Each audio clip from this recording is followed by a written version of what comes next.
함께 나눌 하나님의 말씀은 구약성경 사무엘상 14장 36절로 52절까지 말씀입니다. 사울이 이르되 우리가 밤에 블레셋 사람들을 추격하여 동뜰 때까지 그들 중에서 탈취하고 한 사람도 남기지 말자. 무리가 이르되 왕의 생각에 좋은 대로 하소서 할 때에 제사장이 이르되 이리로 와서 하나님께로 나아가사이다 하매 사울이 하나님께 묻자오되 내가 블레셋 사람들을 추격하리이까 주께서 그들을 이스라엘의 손에 넘기시겠나이까 하되 그날에 대답하지 아니하시는지라. 사울이 이르되 너희 군대의 지휘관들아 다 이리로 오라. 오늘 이 죄가 누구에게 있나 알아보자. 이스라엘을 구원하신 여호와께서 살아계심을 두고 맹세하노니 내 아들 요나단에게 있다 할지라도 반드시 죽으리라 하되 모든 백성 중 한 사람도 대답하지 아니하매 이에 그가 온 이스라엘에게 이르시되 너희는 저쪽에 있으라. 나와 내 아들 요나단은 이쪽에 있으리라. 백성이 사울에게 말하되 왕의 생각에 좋은 대로 하소서 하니라. 이에 사울이 이스라엘의 하나님 여호와께 아뢰되 오나간대 실상을 보이소서 하였더니 요나단과 사울이 뽑히고 백성은 면한지라. 사울이 이르되 나와 내 아들 요나단 사이에 뽑으라 하였더니 요나단이 뽑히니라. 사울이 요나단에게 이르되 내가 행한 것을 내게 말하라. 요나단이 말하여 이르되 내가 다만 내 손에 가진 지팡이 끝으로 꿀을 조금 맛보았을 뿐이오나 내가 죽을 수밖에 없나이다. 사울이 이르되 요나단아 내가 반드시 죽으리라. 그렇지 않으면 하나님이 내게 벌을 내리시고 또 내리시기를 원하노라 하니 백성이 사울에게 말하되 이스라엘에 이 큰 구원을 이룬 요나단이 죽겠나이까. 결단코 그렇지 아니하니이다. 여호와의 살아계심을 두고 맹세하옵나니 그의 머리털 하나도 땅에 떨어지지 아니할 것은 그가 오늘 하나님과 동역하였음이니이다 하여 백성이 요나단을 구원하여 죽지 않게 하니라. 사울이 블레셋 사람들 추격하기를 그치고 올라가매 블레셋 사람들이 자기 곳으로 돌아가니라. 사울이 이스라엘 왕위에 오른 후에 사방에 있는 모든 대적 곧 모압과 암몬 자손과 에돔과 소바의 왕들과 블레셋 사람들을 쳤는데 향하는 곳마다 이겼고 용감하게 아말렉 사람들을 치고 이스라엘을 그 손에서 건졌더라. 사울의 아들은 요나단과 이스이와 말기수하여 그의 두 딸의 이름은 이러하니 맏딸의 이름은 메라비요 작은 딸의 이름은 미갈이며 사울의 아내의 이름은 아히노아미니 아히마스의 딸이요 그의 군사령관의 이름은 아브넬이니 사울의 숙부 넬의 아들이며 사울의 아버지는 기스요 아브넬의 아버지는 넬이니 아비에르 아들이었더라. 사울이 사는 날 동안에 블레셋 사람과 큰 싸움이 있었으므로 사울이 힘센 사람이나 용감한 사람을 보면 그들을 불러 모았더라. 아멘.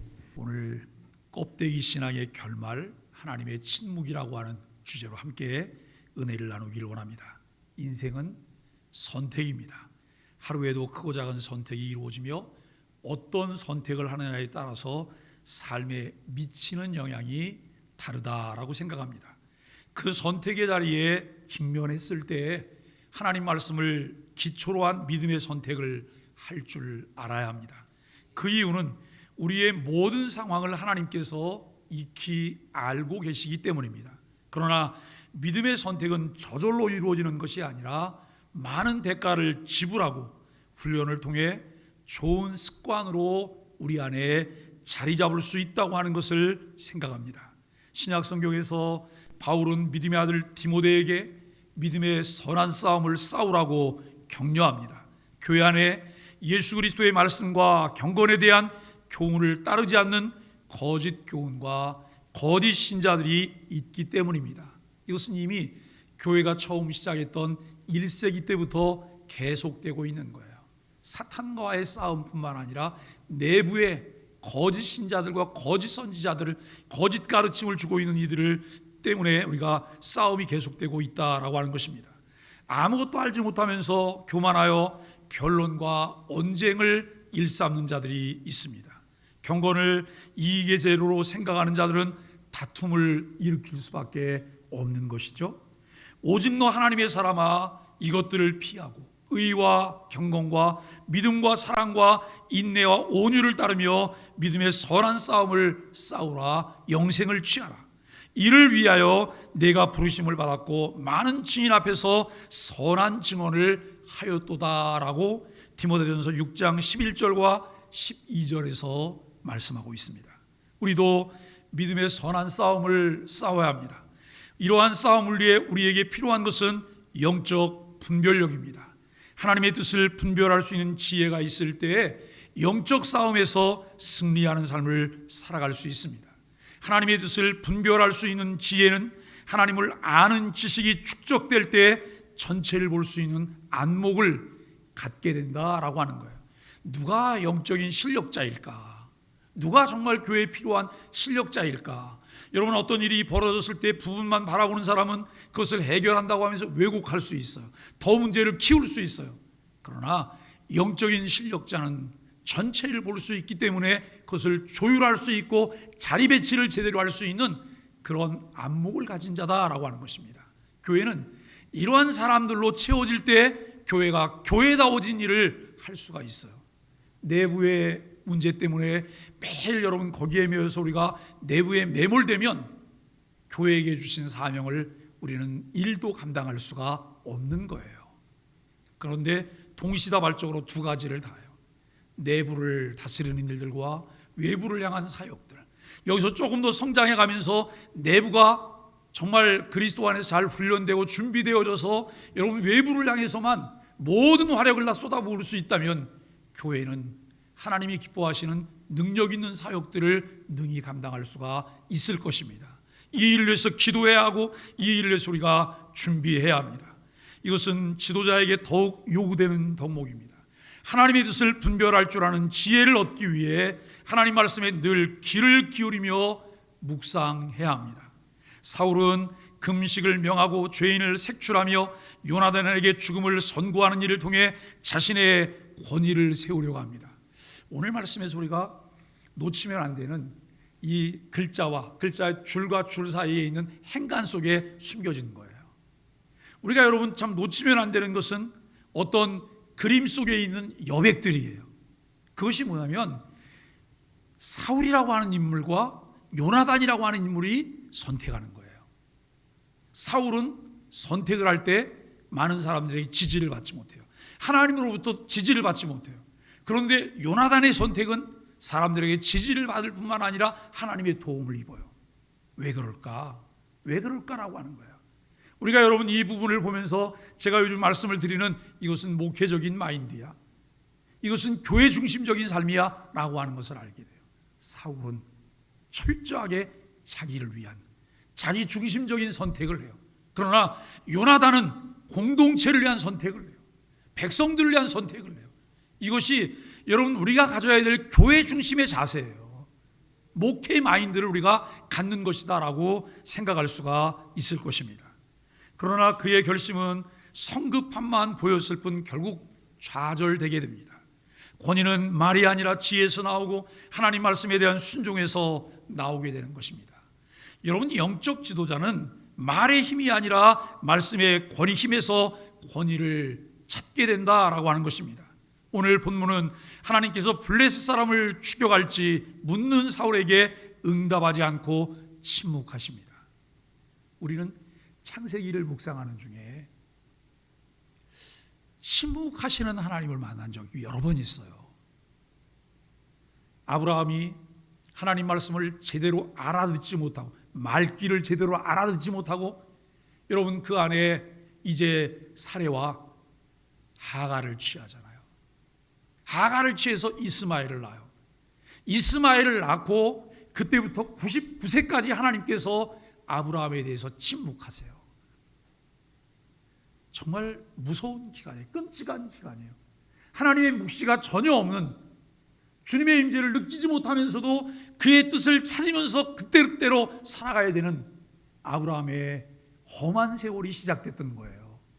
여러분, 그렇다고 해서 하나님이 아브라함을 버렸나요? 아니에요. 혹독한 훈련의 과정을 아브라함에게 주신 거예요. 그러나 하나님은 하나님의 일을 여전히 하나님 뜻대로 일을 진행해 가신다고 하는 것을 보았어요. 오늘 여러분, 사울이 하나님이 원하시는 뜻대로 무엇을 선택하지 않고 그의 마음대로 행할 때 하나님께서는 대답하지 않아요. 침묵하십니다. 사울은 누군가의 죄 때문이라고 여기고 제비뽑기로 죄인을 찾는데 요나단이 뽑힙니다. 자기 때문임에도 불구하고 그것을 외부에서 원인을 찾으려고 해요. 결국 공교롭게도 아들 요나단이 뽑히게 되죠. 맹세를 어긴 요나단을 사울이 죽이려 하자 백성이 말립니다. 사울은 블레셋과의 전쟁을 위해 힘센 사람과 용감한 사람을 모으게 됩니다. 우리는 여러분, 사울이 하나님이 원하시는 뜻을 찾기보다는 자기 생각대로 자기 성을 쌓으려고 할 때 그는 수없이 모멸감을 느끼는 일들을 보게 되어지죠.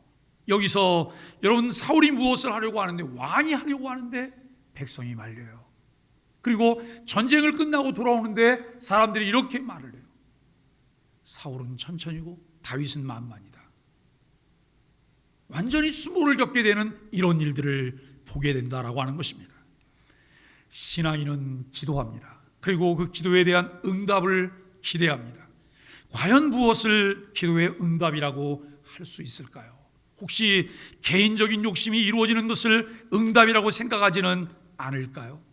사울은 요나단이 독자적으로 벌인 기습 공격에서 성공하자 그 성과를 자신에게 돌리고 싶어 했던 것으로 보입니다.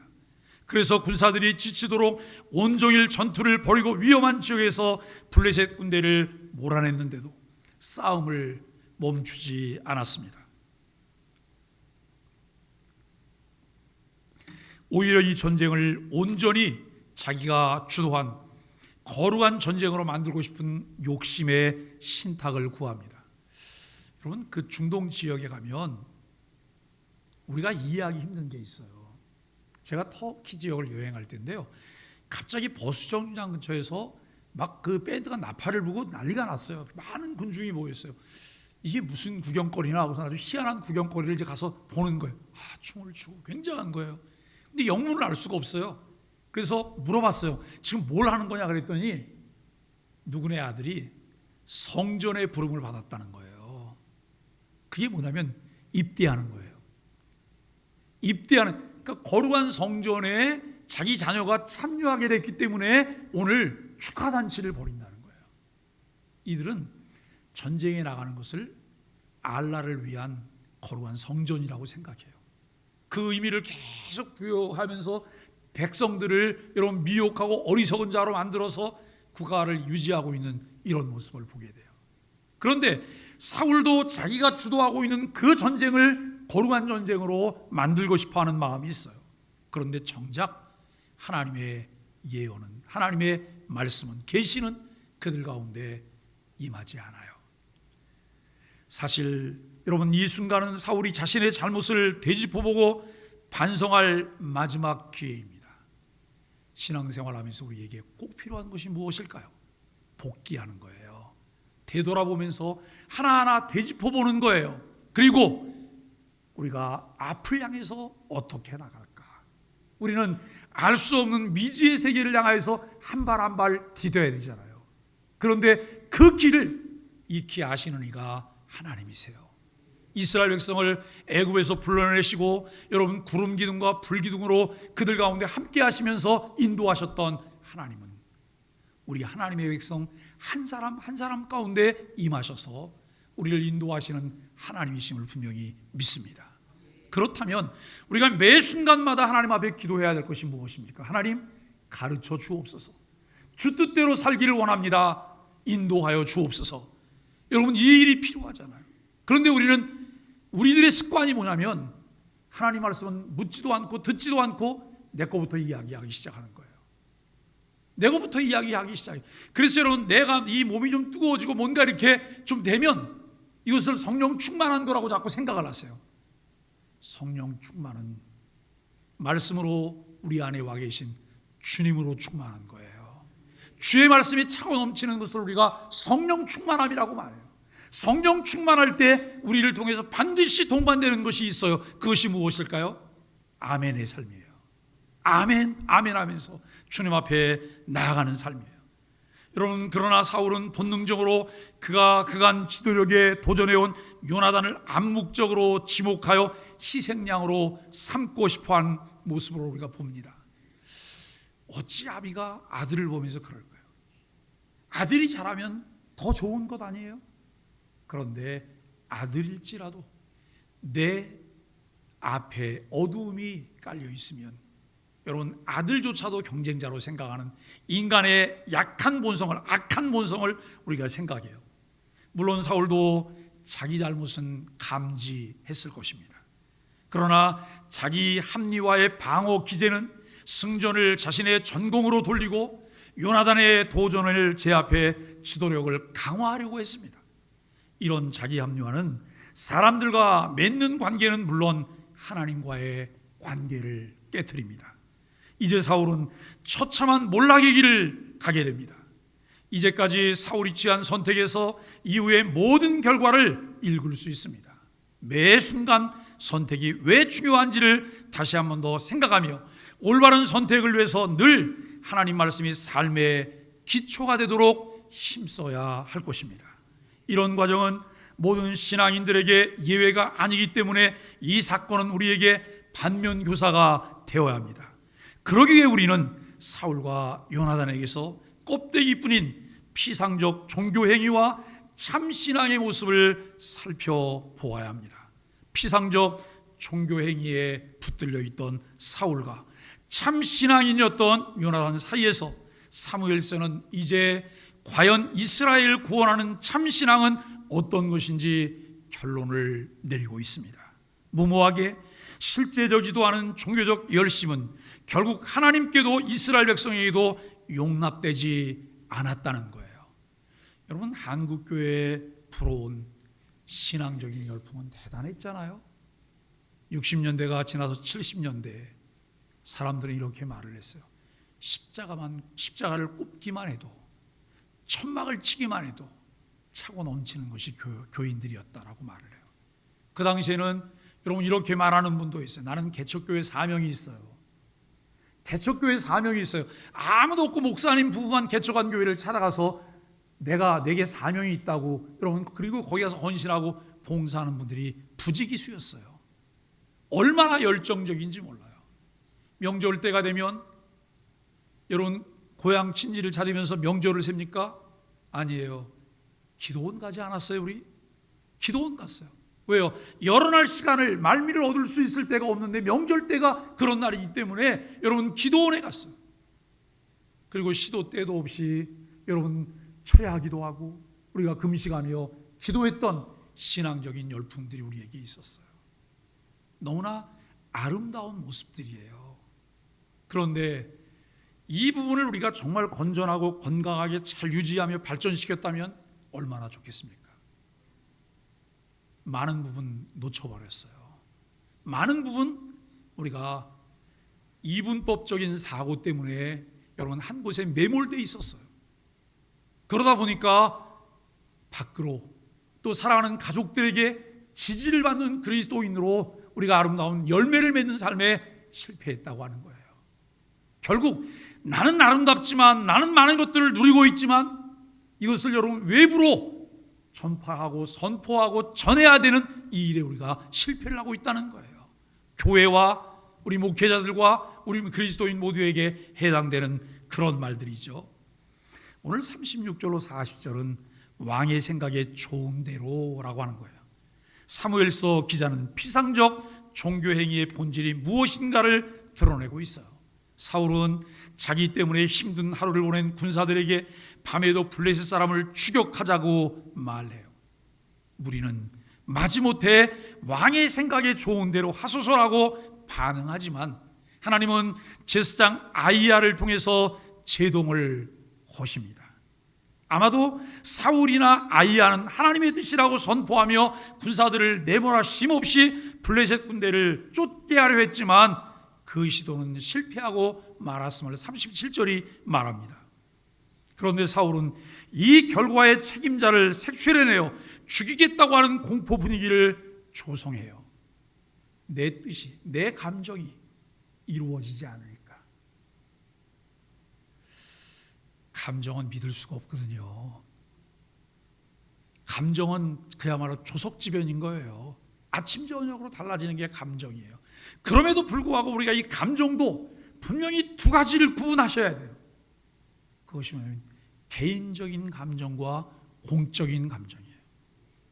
내 마음에 섭섭이가 찾아와요. 내 마음에 섭섭이가 찾아왔다고 해서 이것을 여러분 공적인 일에 개입시키면 안 돼요.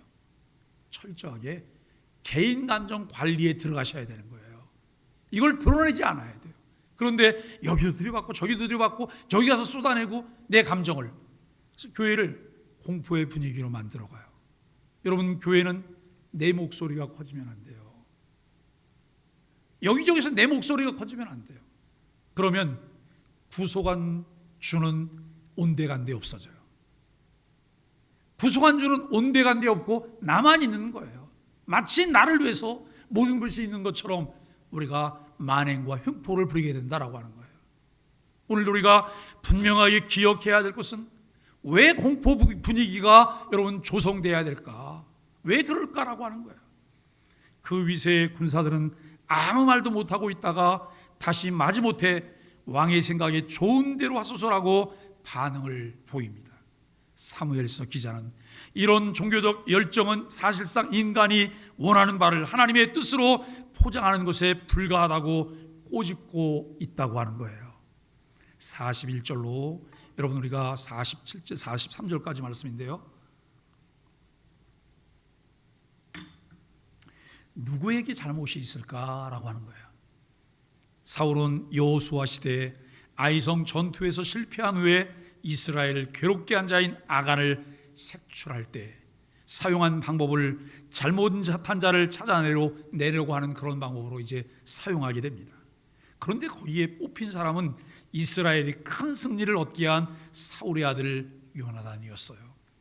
사울은 금식령을 어겼다는 이유로 아들 요나단을 죽이겠다고 맹세까지 했거든요.